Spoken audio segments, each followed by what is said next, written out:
Hola chicas, buenas tardes.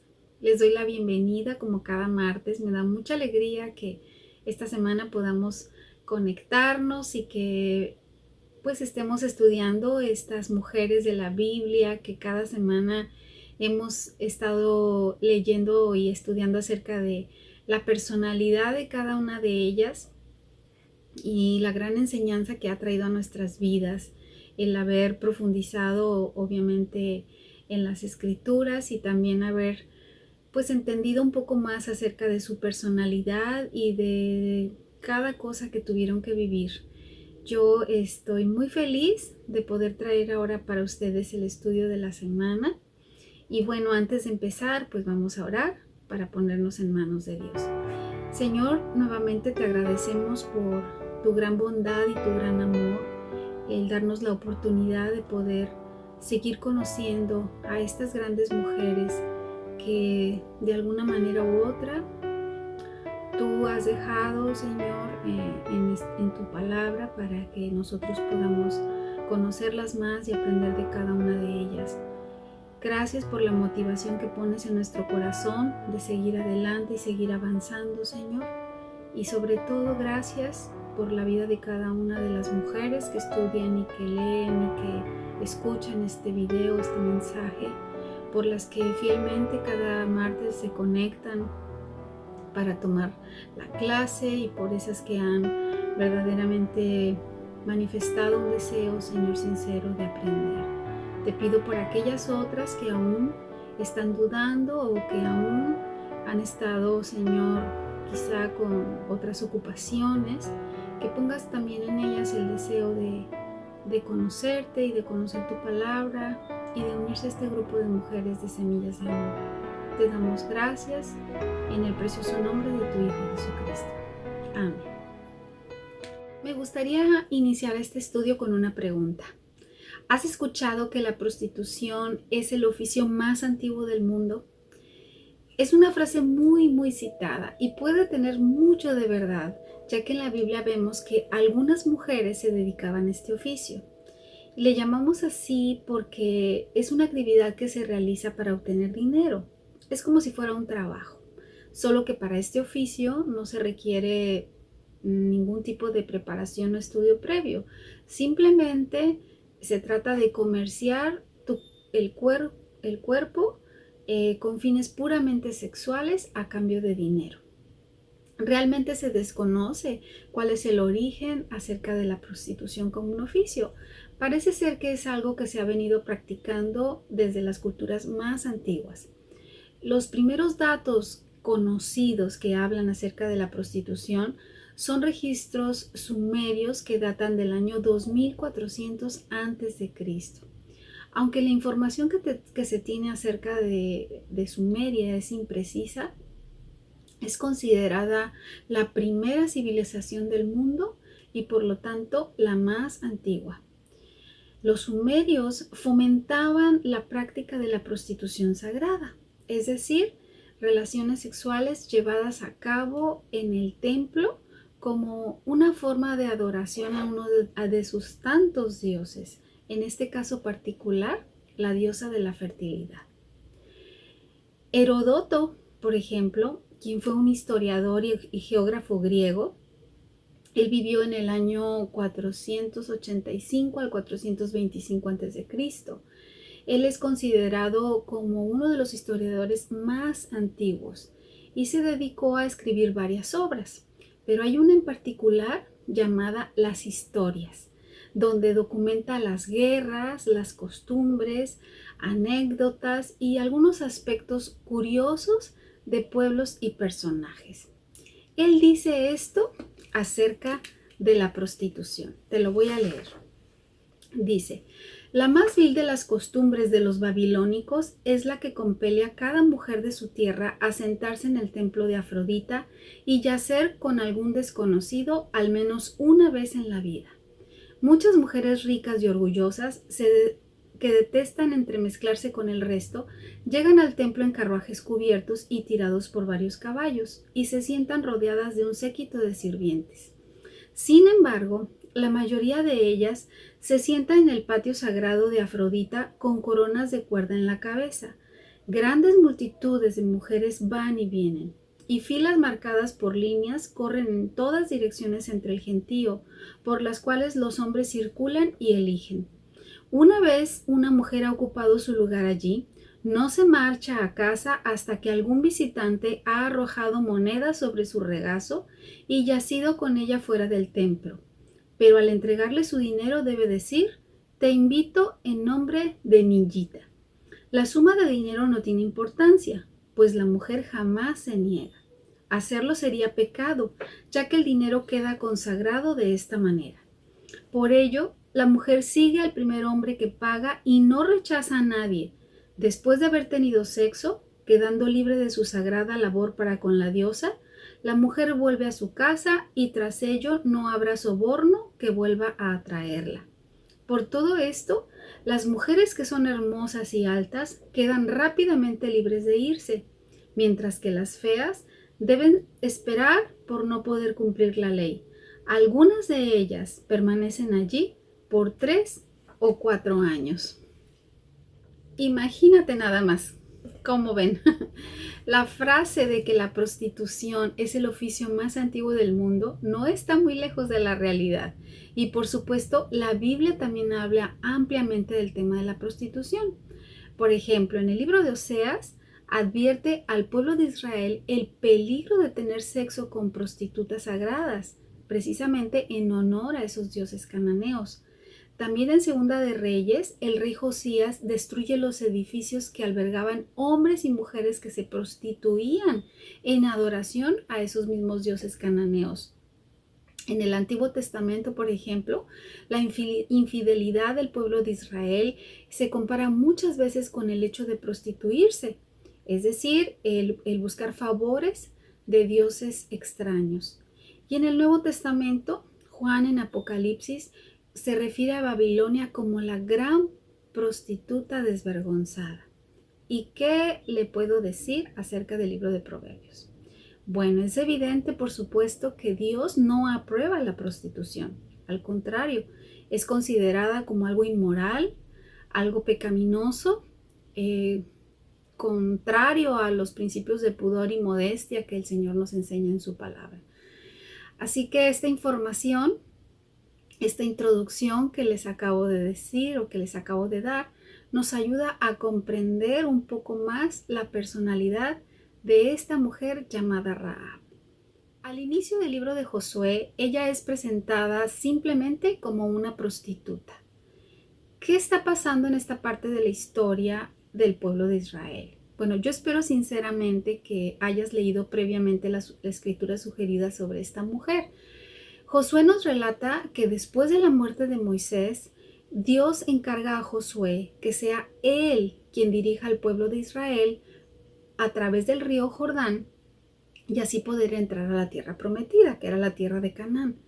Dios anima a Josué a seguir paso a paso las recomendaciones dadas por Moisés, a ser valiente y obediente a sus mandamientos. Así que Josué arma toda una logística junto con los jefes de Israel para poder preparar al pueblo, cruzar el Jordán y conquistar ese territorio. Josué desde el campamento israelita manda a 2 hombres como espías para que exploren la tierra del otro lado del Jordán, específicamente la ciudad de Jericó, ya que era necesario obtener información militar para que les ayudara a planear esa misma estrategia. El trabajo de los espías era ver qué tan fortificada estaba la ciudad. Informar a Josué, obviamente. Jericó era una ciudad grande, una ciudad amurallada, comercialmente dominante en el mercado de la sal, el azufre y muchos productos naturales del Mar Muerto. Así que era común ver a visitantes de otros lados. La Biblia no lo menciona, pero asumimos que fue fácil para ellos, para estos espías, entrar a la ciudad y mezclarse entre la gente. Además de ser una ciudad importante en cuanto al comercio, también era una ciudad muy, muy idólatra. Su sociedad adoraba a los dioses cananeos, por lo que Dios manda precisamente a Josué destruir la ciudad, pues era la ciudad más corrupta de los amorreos. Y aquí es donde precisamente entra en escena la mujer que estudiamos hoy. Si leímos todo el capítulo 2 de Josué, recordarás que cuando los espías entran a la ciudad de Jericó, conocen a Rahab, la prostituta, y pasan con ella la noche. Su oficio de prostituta le facilitaba el tener el contacto con los extranjeros. No era mal visto para los cananeos porque ellos fomentaban la prostitución sagrada en nombre de su diosa de la fertilidad. Así que nadie de la gente entre la que ella vivía cuestionaba su oficio. Por lo tanto, podemos entender cómo es que estos espías llegan a Rahab y ella los recibe con facilidad en su posada. Rahab vivía en los muros de la ciudad, lo cual no solo representa un lugar privilegiado porque estaba precisamente en una posición donde había una gran afluencia de viajeros, sino que para los espías era el lugar ideal para estudiar qué tipo de murallas tenía Jericó, el material con el que estaban construidos, las medidas, los puestos de vigilancia, las puertas, etc. Sin embargo, alguien se percató de la presencia de estos hombres israelitas y avisó al rey de su presencia. En las murallas siempre había vigilantes que se encargaban de salvaguardar la ciudad. Por lo tanto, pudo ser su aspecto físico, su forma de vestir, no sabemos exactamente, pero de alguna forma llaman la atención que parece que los siguen y ven que entran a la casa de Rahab. El rey manda un mensajero a Rahab y le exige que saque a los hombres que estaban hospedados en su casa. Y aquí es donde ella nos sorprende. Acompáñame por favor al libro de Josué. Vamos a estar leyendo algunas porciones de la palabra en este libro de Josué, así que te pido tu paciencia porque estaremos leyendo un poquito. Dice en el capítulo 2, versículo 4 al 7, dice: Rahab, quien había escondido a los dos hombres, respondió: es cierto, los hombres se pasaron por aquí, pero yo no sabía de dónde venían. Salieron de la ciudad al anochecer, cuando las puertas estaban por cerrar. No sé hacia dónde fueron. Si se apresuran, probablemente los alcancen. En realidad, la mujer había llevado a los hombres a la azotea de su casa y los había escondido debajo de unos manojos de lino que había puesto allí. Entonces los hombres del rey buscaron a los espías por todo el camino que lleva a los vados del río Jordán, y justo después que los hombres del rey se fueron, cerraron la puerta de Jericó. La colaboración de Rahab con los espías es el comienzo de la derrota de Jericó, porque no solo los esconde, sino que también da una información falsa, salvando la vida de los espías. En el versículo 5 podemos leer acerca de la mentira de Rahab, lo cual no se justifica, pero se puede entender si nosotros estudiamos un poco acerca de la hospitalidad en Medio Oriente. De tal modo que cuando los soldados fueron incapaces de encontrar alguna evidencia de que ellos estaban ahí, realmente pensaron que los visitantes habían abandonado la ciudad, lo que dio tiempo suficiente para que ellos pudieran huir en medio de la noche. Todos en Jericó sabían que el pueblo de Israel estaba acampando del otro lado del río Jordán a una distancia aproximada de 12 kilómetros, lo cual era relativamente muy cerca. La noticia de cómo el Dios de Israel había abierto el mar en rojo mientras ellos huían de Egipto y cómo el ejército del faraón había perecido en medio del mar era un evento muy conocido. Así que había razones suficientes para temer al Dios de los israelitas. Antes de que los espías se fueran, ella sube a la azotea para hablar con ellos. Y aquí mismo en el capítulo 2, más adelantito, del versículo 9 al 11, ella dice: sé que el Señor les ha dado esta tierra. Todos tenemos miedo de ustedes. Cada habitante de esta tierra vive aterrorizado, pues hemos oído cómo el Señor les abrió un camino en seco para que atravesaran el Mar Rojo cuando salieron de Egipto. Y sabemos lo que les hicieron a Sehón y a Og, los dos reyes amorreos al oriente del río Jordán. cuyos pueblos ustedes destruyeron por completo. No es extraño que nuestro corazón esté lleno de temor. A nadie le queda valor para pelear después de oír semejantes cosas, pues el Señor su Dios es el Dios supremo arriba en los cielos y abajo en la tierra. Es muy probable que ellos le hablaran a Rahab sobre el Dios de Israel. Parece que Rahab tenía cierta curiosidad por saber quién es ese Dios del que tanto se hablaba. Había temor en ella y por supuesto estaba reconociendo que el Dios de los israelitas tiene poder arriba en los cielos y abajo en la tierra. Rahab de alguna forma estaba expresando una confesión de fe. Dios estaba preparando el corazón de Rahab, poniendo fe en ella para creer en él y así ser el instrumento que Dios usa para dar la victoria a Israel sobre Jericó. Después de haber hablado con ellos, Rahab les hizo que le prometieran que cuando entraran a destruir la ciudad, mantendrían a salvo su vida y la de toda su familia. Sin duda alguna, vemos en Rahab evidencias de un cambio de mente y de conducta, motivada quizá por el miedo, quizá por el temor a ese Dios, aunque me inclino a pensar que es Dios mismo quien ha puesto en el corazón de Rahab ese cambio en sus intereses.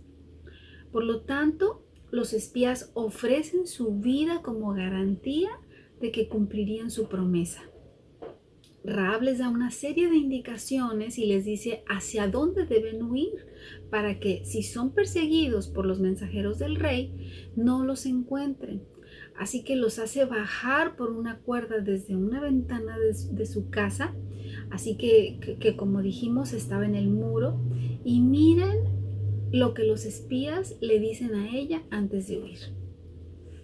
De nuevo aquí en este libro de Josué, en el capítulo 2, del versículo 17 al 24.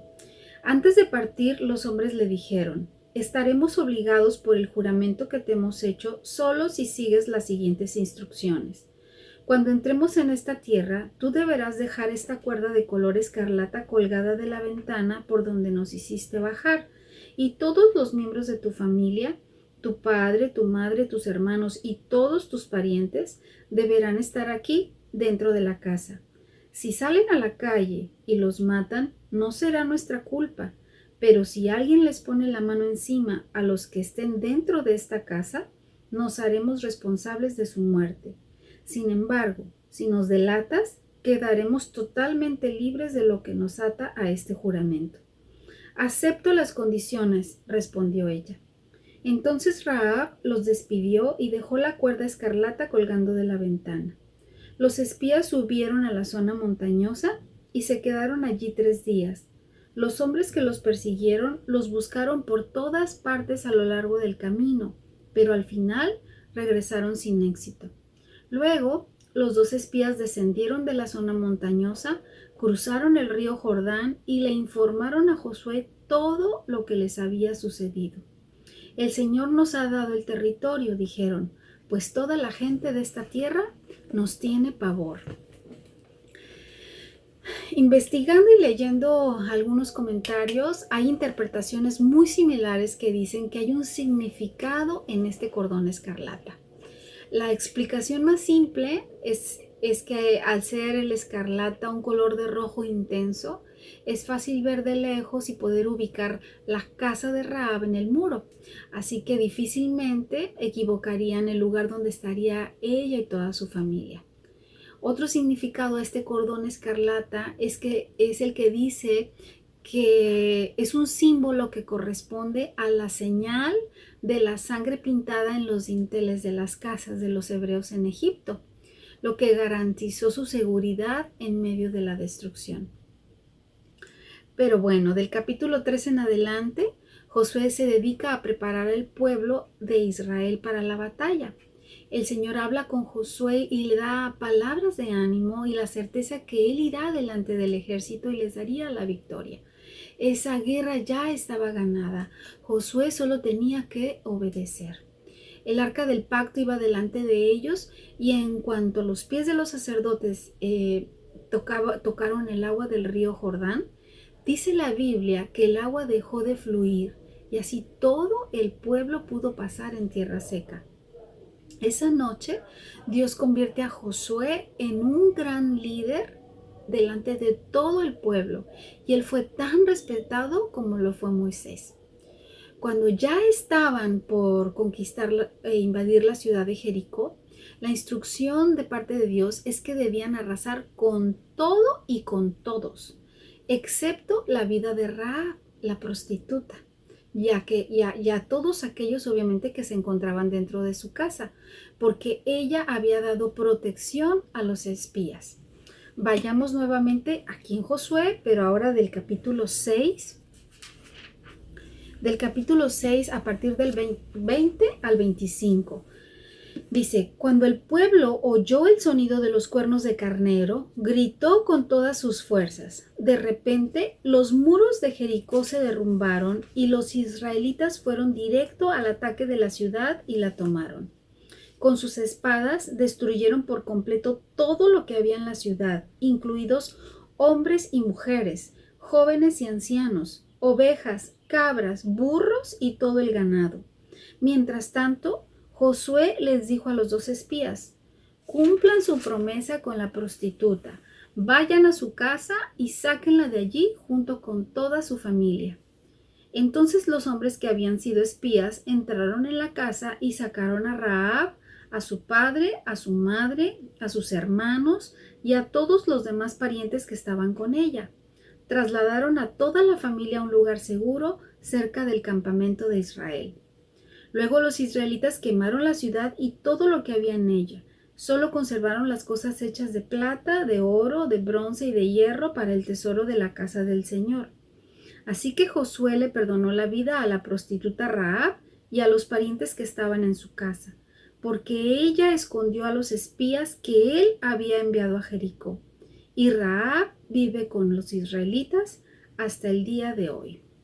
Rahab y su familia fueron objeto de un acto de salvación de parte de Dios, no simplemente por el hecho de que ella haya colaborado con los espías, sino que no importando su origen ni su condición social, Dios la llama a restauración y le da una nueva vida. Cuando dice que ella habita con los israelitas hasta el día de hoy, habla que evidentemente fue aceptada y adoptada en el nuevo pueblo que ocupó la tierra de Canaán. Rahab llevaba una vida deshonrosa y practicaba una religión equivocada. Pero Dios transforma su corazón y está dispuesta a renunciar a todo lo que ella era.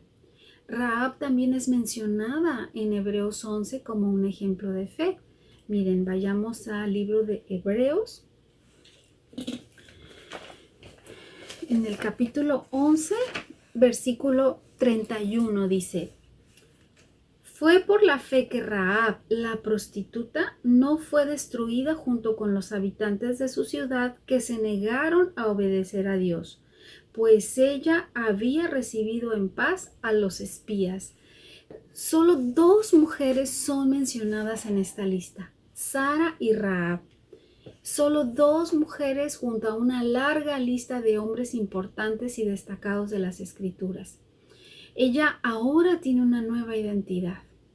Ya no es más su condición de prostituta la que la distingue, sino que ahora se convierte en ciudadana y se identifica con el Dios de Israel. Y no solo eso, sino que también se casa con Salmón, un príncipe de la tribu de Judá. Tiene un hijo al que le llama Boz. Y algunos años más tarde, Boz se convierte en nada menos que en el bisabuelo del rey David. Así que Boz, el hijo de Rahab, forma parte de esa línea mesiánica de la que muchos años después nacería nuestro amado Señor y Salvador Jesucristo. Para finalizar, podemos concluir que no hay duda de que Rahab fue una mujer que fue transformada por la misericordia de Dios y por medio de su fe. podremos sentirnos identificadas con Rahab. Tal vez no en el hecho de lo que ella era o hacía, sino que quizá hemos vivido vidas inmorales, adorando a otros dioses y aferrándonos a una patria equivocada. Desde luego que el oficio de la prostitución, por más antiguo o legal que pueda ser en muchos países, no es aprobada por Dios y Él no tolera ningún tipo de inmoralidad ni de perversión sexual. La historia de Rahab nos da una gran ilustración del gran Dios redentor en quien hemos creído. Ella era una prostituta, pero conoció la misericordia y el perdón de Dios. Si tú aún mantienes ciertos pecados favoritos y quizá estás dudando de lo que dice la Biblia respecto al Dios vivo y verdadero, te animo a que ores con fe y le pidas con todo tu corazón que te muestre a Cristo para que puedas arrepentirte, creer en Él y confesarlo como el Señor y Salvador de tu vida. Pero si tú ya has creído en este Dios amoroso, perdonador, lleno de misericordia y en la obra de redención de nuestro Señor Jesús, puedes descansar en que tu salvación está segura en Él.